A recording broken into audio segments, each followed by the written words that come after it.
Hello everyone! Welcome to the first stream of Invictus into the shadow of Olympus. So I don't know too much about this game. Really have not heard of it or played it when it came out. So all I know about it is you get to choose two heroes who are some sort of gods or demigods, depending upon who you pick. And it's trying to stop Poseidon from killing all the humans off the planet. So kind of like that. Supposedly this game isn't too long either. Supposedly they'll post to the like 25 missions, and I assume the missions are short since the all the how to beats say about 20 to 30 hours. But we'll see how that goes. We'll see how difficult this game is. So it's a mix. It's also a mix of RTS and RPG elements. It also has a feature which I do not like, where you carry your units over from one scenario to another. So you can end up in a situation where you don't have enough units at the end of the game to win. So that's going to be the tricky part. But yeah, you can buy more units, and you can upgrade your units to new levels and stuff like that by paying cash. So yeah, we'll watch the intro and stuff, and we'll go to the tutorial so you get an idea of what the game's about. And all that good stuff. Hopefully we won't have to cheat. Hopefully we won't have to cheat. We'll see how forgiving this game is. I mean, I looked on GameFAQs and they said this game was not too difficult and not too easy.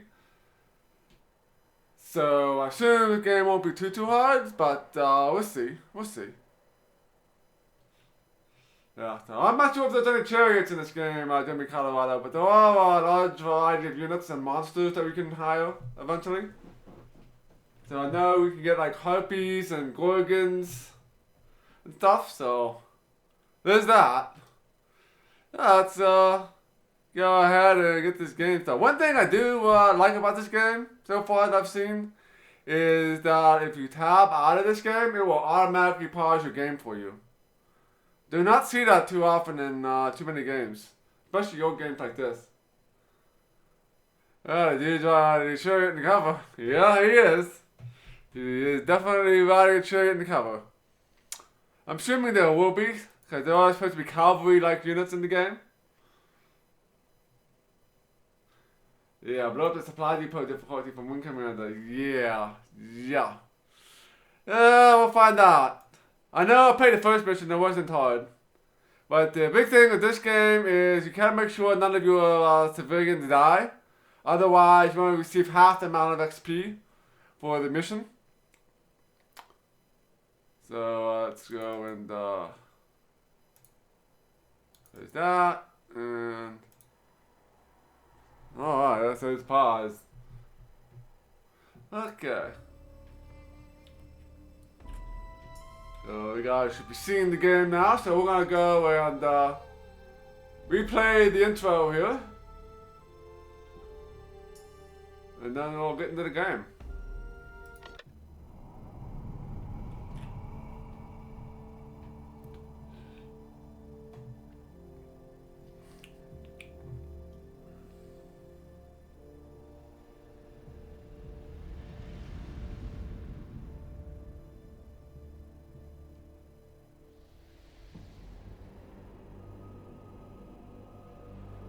Out of the night that covers me, black as the pit from pole to pole, I thank whatever gods may be for my unconquerable soul. In ancient times, when the world was still emerging from the mud of creation, mortals bowed before the wrath and whims of the gods. But against all odds, heroes arose from the misty bogs and dark corners where legends are born, blurring the line between mortal and deity. The balance of power began to shift.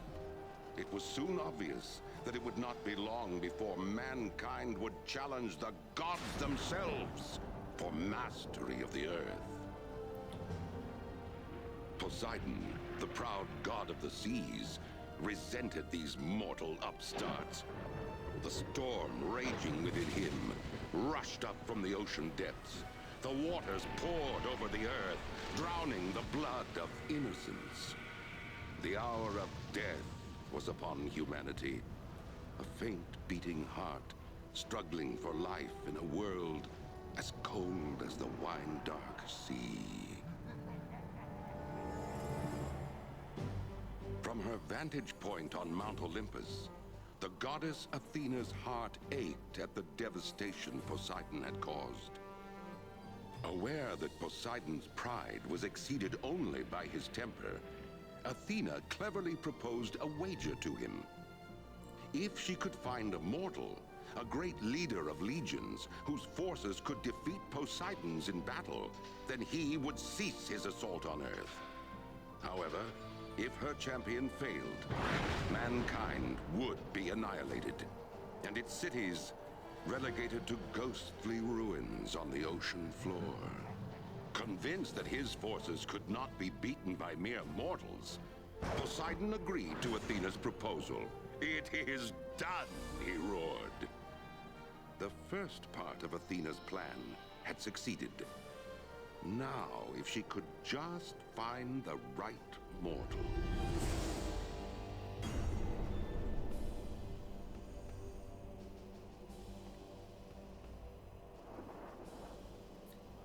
And there we have it. So Poseidon's pissed off and wants to eliminate mankind. Is pretty much the story in this game. It's kind of different than other Greek stories that we usually they use. Because usually it's Ares that's the big problem. But in this game it's gonna be Poseidon. So that's gonna be cool. Alright, yeah, let's go and I'm gonna get this game started here. So, it does have obviously campaign mode and quick game, I guess. Yeah, how's multiplayer? I'm not sure if it actually works or not anymore. This game is available on GOG, so you can get it and all fixed up and stuff. And then it has a tutorial. We're gonna go through the tutorial here. Just to refresh my memory on how this game actually plays out. And I'll give you guys a heads up on how this game will work. Without me having to explain everything. They're probably gonna miss some things here. Yeah, maybe. It might be.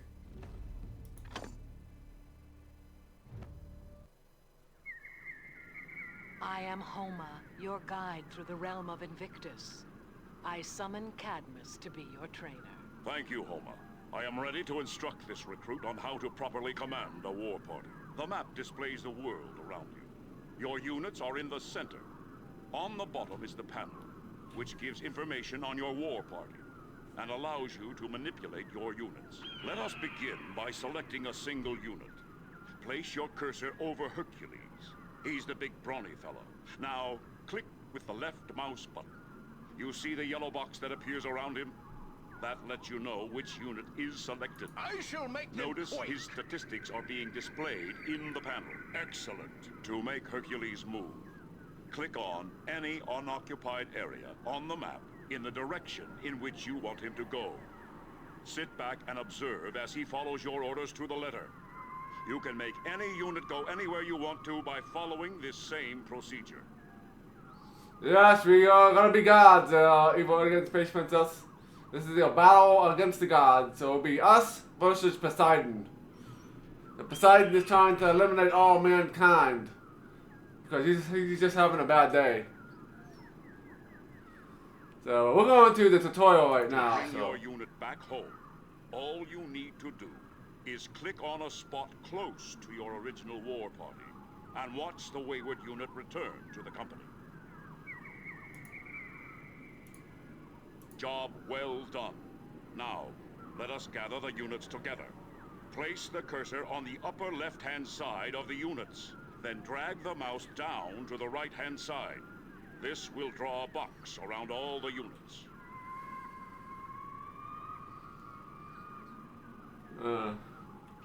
Yeah, there's a whole lot of gods and demigods that you can choose. So we'll go through those once we actually start the game. We got a tutorial.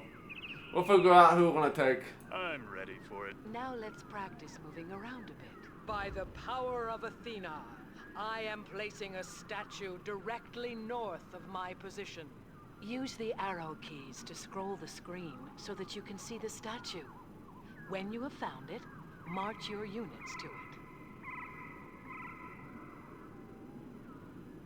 Alright, so you can use the arrow keys. You can also use the mouse too. You can move the mouse to drag it. Even though I'm doing it in the window, still works kinda, sorta. So hopefully we won't have to do too much quick movements that way. Congratulations. You've completed your first lesson, movement. Now, let's go over some basic controls. Rotation, zooming, and tilting are the 3 commands that allow you to fully explore the world of Invictus. Let's start with rotating. To rotate the screen clockwise, press the insert key. Very good. Now to rotate the screen counterclockwise, press the page up key. You're really getting the hang of this. To center on a unit, press the C key. With this feature, you can keep an eye out for any troublemakers. The += key will allow you to zoom in on the center of the screen. We call this the up close and personal view. And pressing the -- key will zoom away from the character. This gives you the big picture. Now, for a totally different perspective, you can tilt the battlefield toward the screen by pressing the end key. And now to tilt it away from the screen, press the home key. Tilt back and forth, back and forth, back and forth, and back and forth, and back and forth, back. Very good, Cadmus. I think they get the idea. I think the recruit is ready for some real action. With your help, Homa, it's time for a training mission. As you wish. By Athena's power, let an enemy appear directly north of me. To attack this foe, move the cursor on top of him and left-click. The dagger that appears over the unit will instruct your war party to attack him. Alright, yeah. That's why I decided to play this tutorial because the narrator is it's pretty good. I'm ready for it. It's pretty good. Let's go attack this guy.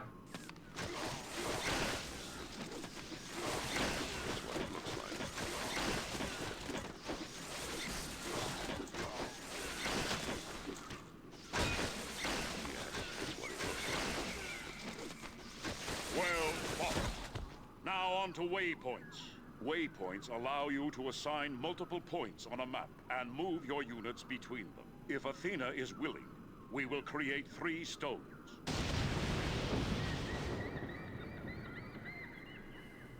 Hold down the shift key, then click next to each stone. This will instruct all selected units to move between the 3 stones. What did you think it was?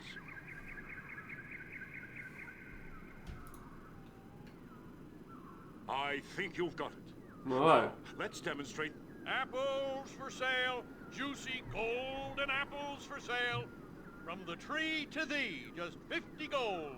Now, Cadmus, this is as good a time as any to instruct the war party that not everyone they encounter should be attacked. Even Eurymachos has virtues. Test a person's intent before calling them an enemy. One way to do that is to see if you can talk with the person. Move the cursor over Eurymachos. You will see a box of words appear.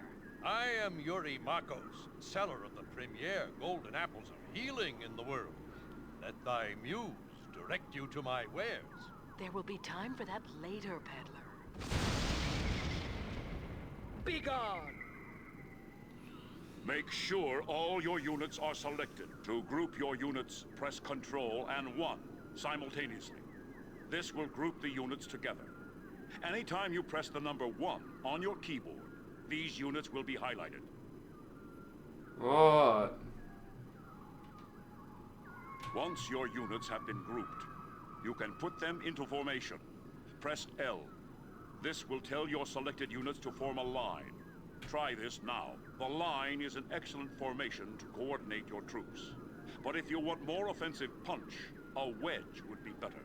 Press V to set your units in a wedge. Perhaps you want a better defended position. In this case, a box formation would be your best choice. Press B to set your units in a box. If you wish to create your own formation, you may do that too. Press the F key. Now let's dismantle the group. Right-click on the mouse. Press Control and 1 again. And your units will be free to go their separate ways.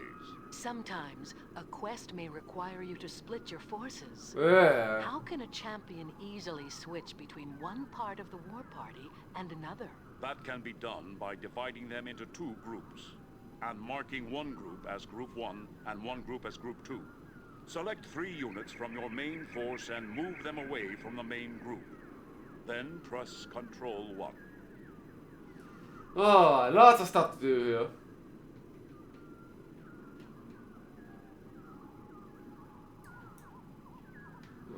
Alright, Let's do it. so we need to move you guys over. Oops.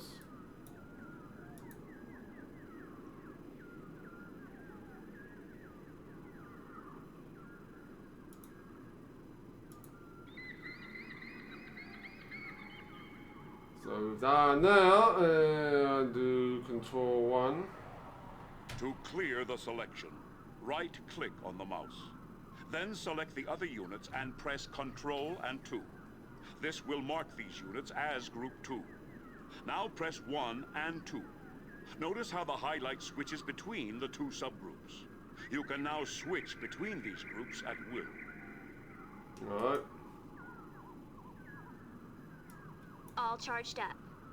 So we do this and do Control If you 2. press C, you can center the screen immediately on the selected units. So if you move Group 1 away from Group 2, you can get back to your second group simply by pressing 2 and then C. We'll give you a brief time to experiment with this command. Say when. Cool. So we can quickly get from one to the other. Yeah, I really don't like splitting my units. That's kind of sucky. Kind of sucky. If I don't have missions like that.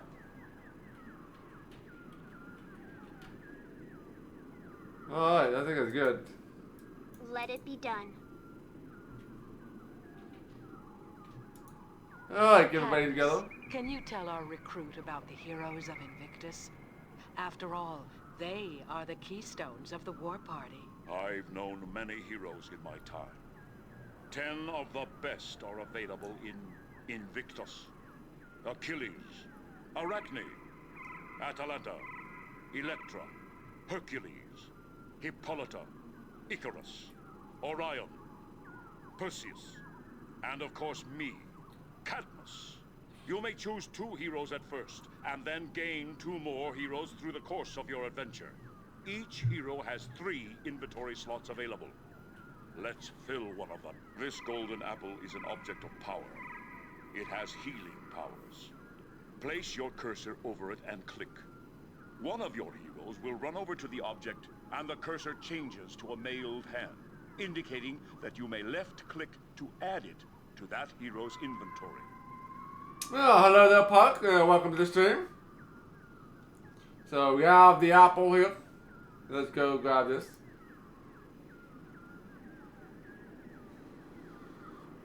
To transfer items from one hero to another, drag the item into the box of another hero's inventory. It is now in the possession of the other hero. To use the item, click on it in your inventory.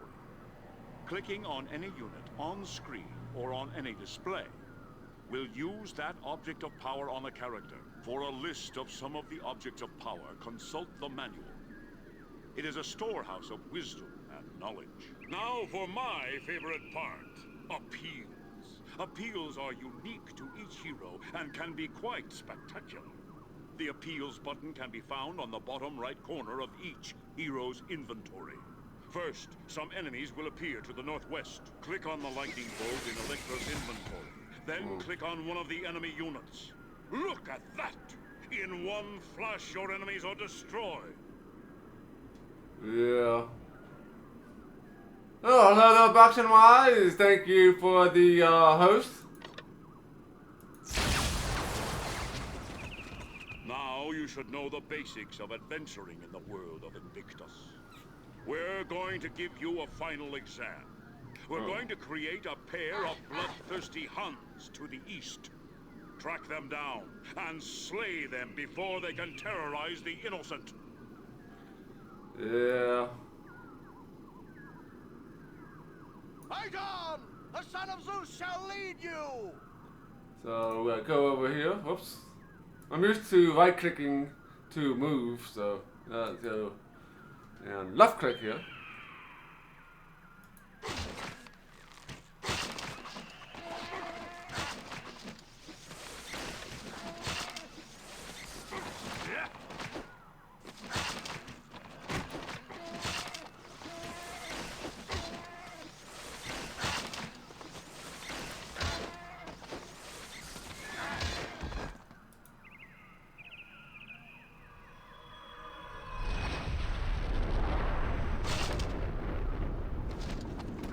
Oh, you attack the Hun.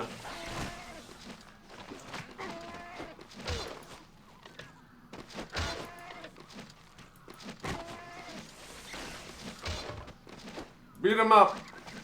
One thing I would say about this game is the enemies have a lot of health. A lot of health. We got some gold. Another apple. Victory is yours. There is still much to learn, but if you understand all that we have taught you, you should be ready to enter the world of Invictus. May the gods smile down on you in your journey. Not so fast. I do believe there are a few more items worthy of mention. Just like a hero. Does the glamorous stuff and forgets all about the basics. Huh. Who am I? Just a normal grunt. But that doesn't mean I can't teach you something. Yes, Jason, that is correct. Now, let's get to it, shall we? Ready when you are, Tyro. There are many different types of warriors willing to serve you. It's easy to get in over your head with that, but if you listen to my advice, you'll do just fine. Quite. You can hire lots of different units. Each type has a set job in combat situations. There are guards, flankers, chargers, and ranged units. On your quest, you will face Poseidon's mighty troops, and not all of them are human. Yeah, there's monsters too. Cyclops and Hydras and a really... Yes, Jason, there are monsters. Oh, the Minotaur. Oh man, don't forget about the undead. Shh. Enough, Jason. We don't want to scare our new recruit. Oh yeah, sorry. Guards stop enemies from reaching our archers. I'm a guard. Yes, you are. Yeah, and I've saved your butt a bazillion times. Yes, a guard's job is to protect us archers. Yeah, because you archers are ranged units. Yeah. That is correct. See, I know all this stuff. Yes, you do. Now be still. Now, if you will keep quiet, I can explain it to our recruit here. Archers are ranged units because we hang back and add support where needed in the front lines. Ranged units are generally weaker in personal combat than other soldiers or monsters, so they need that protection. That's where the chargers and flankers come in handy. Chargers like to race headlong into a fight and crush any opponent they encounter. Flankers try and sneak around the melee to attack ranged units behind the battle line. Tyro hates that. So you should always make sure and have enough of us guards to protect their delicate little, bows. Oh, and I suppose you like to bleed. Oh, only if the other guy bleeds more. Hence, the difference between a guard and a ranged unit. Oh yes, that reminds me. This is a good time to talk about the difference between bravery and aggression. On the bottom right side of the screen, you can check on your unit's frame of mind. My bravery is always on high because I'm fierce. When your unit's bravery is high, he or she will fight to the death. Medium means the unit will retreat only if injured, and low means the unit will run if attacked. No self-respecting swordsman would run. That's true, but only if his bravery level is at least medium. Now, let's talk about aggression. High aggression means your units are easily distracted and will run off to attack enemies wherever they see them. Low aggression means they stay focused on what you ask them to do. My aggression is always on high. I'm a one-man army. I seek and destroy all enemy units. I don't know, Jason. I've seen you on low, and you just sat there and let the enemy walk right by. Give me a break. I had flu. Okay, you got me there. I remember your health bar was a bit yellow that day. It was partially red. I thought I was going to die. You weren't going to die. In fact, you are a solid green today. Yup. I'm a mean, green fighting machine. I'm ready for anything. Good. It's time to tackle the information box. In order for you to properly manage your war party, you will want to check in on how each unit is holding up. Jason, help me out here. Select me. Come on. Click on me. Come on. Come on. The top section tells you some personal info about the unit. Notice the portrait. Aren't I handsome? Quite. Next to the portrait, you will find the unit's name, and below the name is his profession.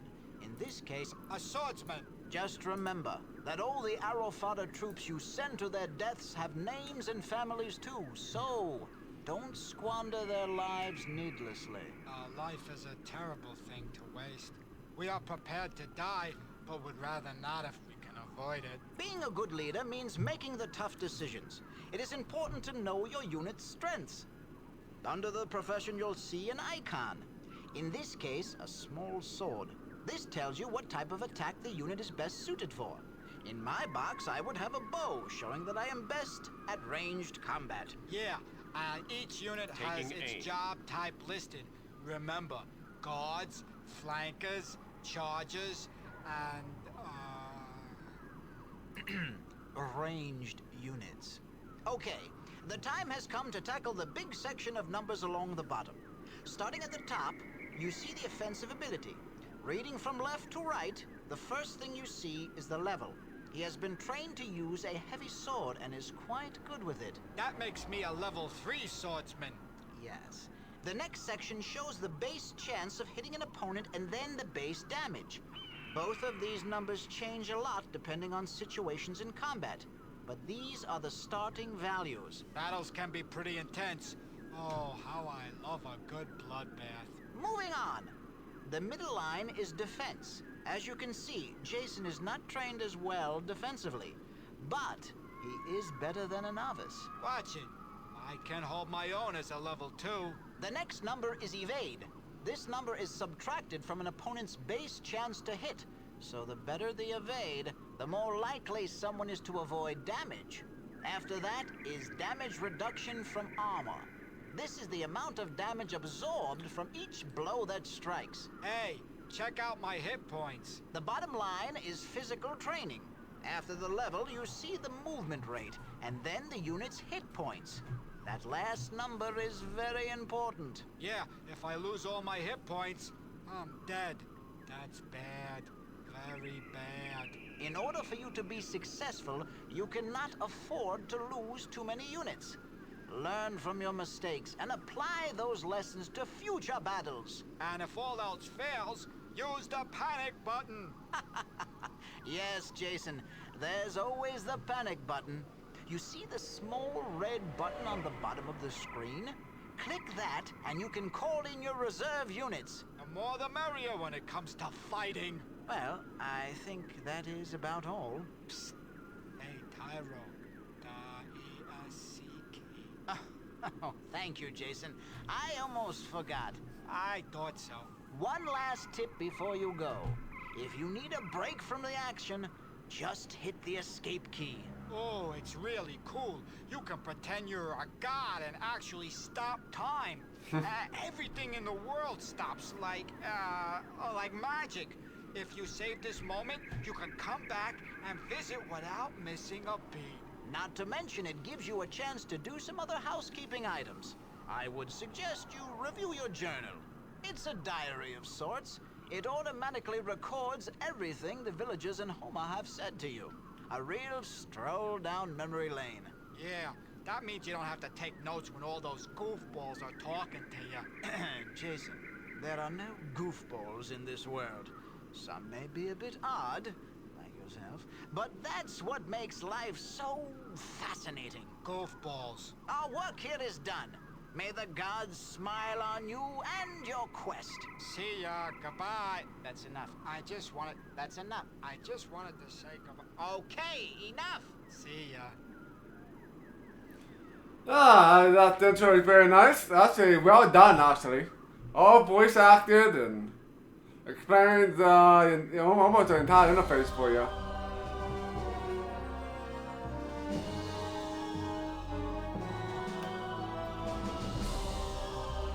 So yeah, this is pretty much the end screen what you're gonna get. Telling you how many experience you're gonna get and how many units you lost, what scores you gained. So yeah, I'm glad I did not have to voice act that, for sure. After doing Baldur's Gate this afternoon. So I'm not sure if the whole game is voice acted, but very nice that they had a tutorial. The tutorial had voice acted at least, so that's kind of cool. Yeah, the voice of the Aftersonic person voiced the Dungeon Master in the 1983 Dungeons and Dragons cartoon. Yeah, I never actually seen that cartoon. I can't comment too much on that. Oh, hello there, 100 player. Oh, welcome to the stream. Alright, let's continue.